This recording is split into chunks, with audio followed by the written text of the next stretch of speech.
The stories originated in the Far East before traveling through ancient Rome and, of course, Transylvania. But vampires in the 21st century? At least one person thinks we should still be on our guard.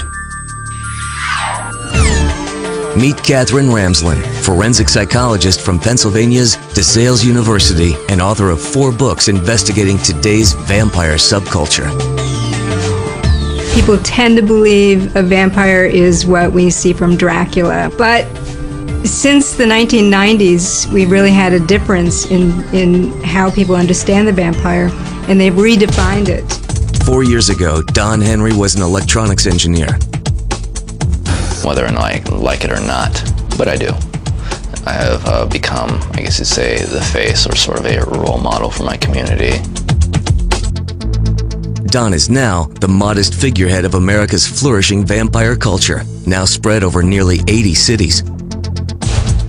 But don't worry, they may call themselves vampires, but they're definitely not Count Dracula.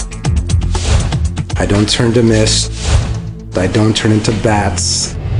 I'm not afraid of crosses, and I have normal needs like everyone else. However, some of them claim that they do drink blood from consenting victims.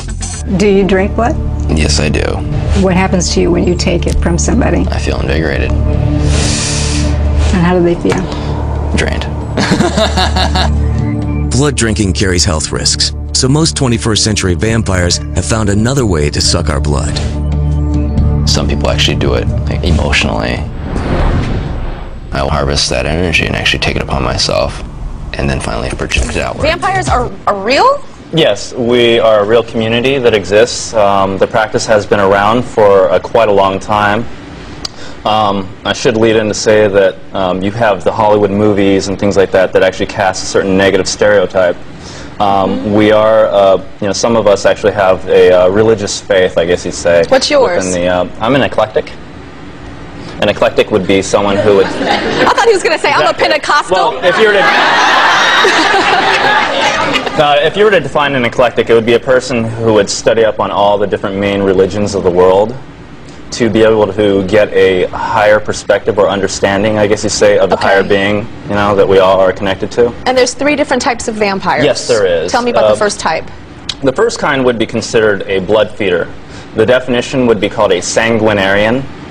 And the sanguinarian, as they feed on the blood is a rudimentary means of being able to transform the life force energy, per se. So tell me, what's the second type? The second kind would be the psychic vampire, what we call Psi for short. And that would be a person who has pretty much gone away from the blood. Blood these days is considered a taboo subject, you know what I mean? And it's blood, it's just blood. But at the same time, it's a transference of the life force energy without touching someone or just by laying of the hands and such. Okay, and then the third type is the hybrid, which means both. Yes. Which type are you? I am a hybrid. You're a hybrid. Correct. So you drink people's blood? Correct. Actually, let me expound upon that. It wouldn't be anybody who would, of course anybody can catch, certain things like HIV and any other types of diseases and such. I wouldn't want to be feeding off of someone who, per se, has any type of psychotropic drugs inside of them and such, Psychotropic, what does that mean? Break it down. Well, you'd have Vicodins. Heroin. Heroin, crack. whatever. Definitely wouldn't, just as you wouldn't either or whatever. Just like I wouldn't either. Just like I wouldn't bite somebody's neck that had some drugs in them. So how do you get the blood from people? Okay, the blood is pulled from the vein, of course, with a lancet. What's a lancet again?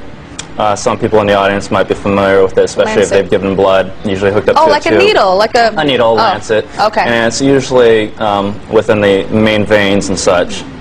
And pretty much we'd connect it over to an area, a receptacle or something like that. And like usually a glass. I would just need and you put the like blood into a glass. Okay, we're going to check out how Don feeds blood from humans. For Henry, drinking blood is on one level a part of his identity as a vampire. But Henry claims that the need to ingest blood is also physical and tied to his health and well-being.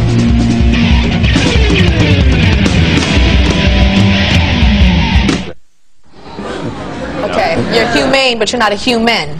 Well, human body, but at the same time not vampire. Spiritual. Correct. Okay, and how much blood do you drink? If I were to do a feeding, it would be about 1 vial. 1 vial of blood, One like vial when we go about to the maybe doctor. 6 inches long. Okay. All right. So when you drink the blood, you said it feels euphoric? It feels like sex? It can, yes. Do you sleep in a casket? No, there's a difference between a casket and a coffin. What's the difference? A casket is something that has been brought over from Europe, and it's usually the thing that has the 2 different sections. Okay. And it looks a lot more modern. There's my coffin right there. Oh, a coffin is That's one thing, one correct. top. Then that would be considered a toe pincher. That one right there is about 7 feet long, about 2 feet tall. That one was custom made for me. And you sleep in that? From time to time, it's considered a sensory deprivation chamber. So you don't hear anything, smell anything? Correct.